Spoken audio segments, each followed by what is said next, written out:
Welcome back. Today, we're going to tackle the wild world of finance and break it down into some simple, smart money words that anyone can get. So let's meet our hero for this explainer, Monkey. See, Monkey's pretty smart, but he's got this classic problem. He's got a dinner party coming up, and he really wants to impress his friends. But all that financial jargon, it's just a bunch of noise. I think we've all been there, right? Okay, so before Monkey can even think about impressing anyone, he's got to get a handle on his own situation. Let's start by looking at a financial snapshot, what he actually owns and what he owes. First up, we've got assets. And really, this is just a fancy way of saying all the valuable stuff you have.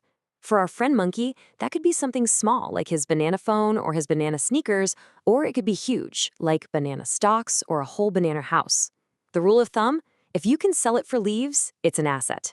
Simple. All right, so on the flip side of that, you've got liabilities. This is just the official term for debts, stuff like a car loan, student loans, or that credit card bill. Yeah, the one you thought was like free money. Spoiler, it wasn't. Liabilities are basically all the money you owe to other people.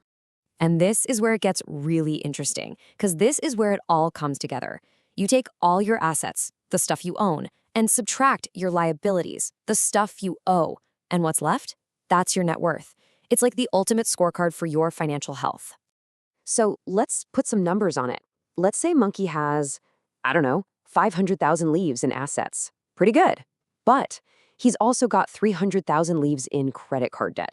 So you do the math, and his net worth is a pretty solid 200,000 leaves. Also, he might have a bit of a banana problem. Okay, and you can't talk about a financial snapshot without looking at the day-to-day flow of leaves, right? You've got income, that's all the leaves coming in from your job or whatever, and then you have expenses, all the leaves going out for things like rent, food, and, you gotta be honest, tickets to the new Planet of the Apes movie. Okay, Monkey's got the basics down. He understands his own finances, so now he's ready for the next level, putting those extra leaves to work. We're diving into the banana market. It's time to talk investing. A super common place to start is with stocks. Now, when you buy a stock, you're literally buying a tiny, tiny piece of a real company. So if Monkey sees all his friends getting rich off the banana company and decides to, ape in, he officially becomes a part owner. Now, look, buying one share probably isn't going to get you the corner office. But, and this is where it gets really fun, if you buy most of the stock, we're talking over 50%, then yeah, technically you are the new boss. So the value of that ownership stake has a name. It's called equity. Let's say the entire banana company is worth 1 million leaves. If Monkey's 51% stake makes him the majority owner, then his equity is worth 510,000 of those leaves. Not bad. All right, next term, liquidity. This one's all about how fast you can turn an asset back into cold, hard leaves. I mean, the name kind of gives it away, right? It's easy to pour liquid from one cup to another. In the same way, a banana is super easy to sell. That's high liquidity. A giant boulder? Not so much. That would be low liquidity. This brings us to a really cool concept, a hedge. And no, I'm not talking about the green shrubs in your garden. A financial hedge is an investment you make just to protect your main investment. So if Monkey has a ton of banana stocks, he might be worried about a big storm wiping them out. So what does he do? He also invests in coconuts. That coconut investment is his hedge. If a storm wrecks the bananas, hey, his coconuts might just save his portfolio. So with all these brilliant new ideas and financial plans, Monkey needs a really secure place to keep them. I mean, the last thing you want is some big tech company snooping on your investment strategies to train their AI, or worse, selling off your data, right? And that's exactly where something like Proton Drive comes in.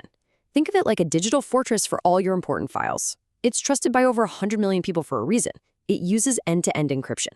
That's like putting all your plans in a chest where only you have the key. It's based in Europe under some really strong privacy laws, which means your stuff is safe from hackers, advertisers, and big tech. Okay, so Monkey's got the fundamentals locked down. Now let's get into some of the more advanced moves, the stuff that's really going to impress his friends at that dinner party. All right, here's a word that sounds way more complicated than it actually is, arbitrage. What do you think it is? Is it like some kind of spy mission to steal secrets? Nope, that's espionage. Okay, let's try again. Maybe it's about blending into your environment, using colors to hide? Nah, that's camouflage. Okay, one last guess. Is it that group of people that surrounds an important person? Nope, still wrong. That's an entourage. So what in the world is it? Aha! There we go. Arbitrage is actually super simple. It's just buying something where it's cheap and selling it somewhere else where it's more expensive. You buy a banana for one leaf in Banana Land, where they're everywhere. Then you take it over to Monkey Land, where they're rare, and sell it for 5 leaves. That profit you just made, that's arbitrage. Next up, another scary-sounding word, derivatives. But honestly, don't let the name fool you. It's just a contract, and its value is derived from the price of something else. It's basically a bet. So imagine one monkey makes a deal with another to buy 100 bananas a month from now for 5 leaves each. He's making a bet that the price of bananas is going to go up, all without actually having to buy a single banana today. And listen, to survive out there in the market jungle, you've got to know the lay of the land. So, diversification? That just means don't put all your leaves in one basket. A bull market is when things are going up and everyone feels great. A bear market is, well, the opposite of that. And volatility, that's just a measure of how wild and bumpy the ride is going to be. So, there you have it. Armed with this killer new vocabulary, Monkey strolls into his dinner party. He's feeling confident, he's ready to schmooze. The big moment has finally arrived. And would you look at that? Monkey doesn't just survive the conversation, he totally nails it.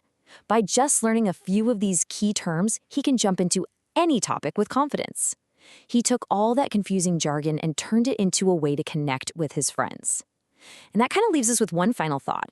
Which of these smart words are you going to use to impress your friends next?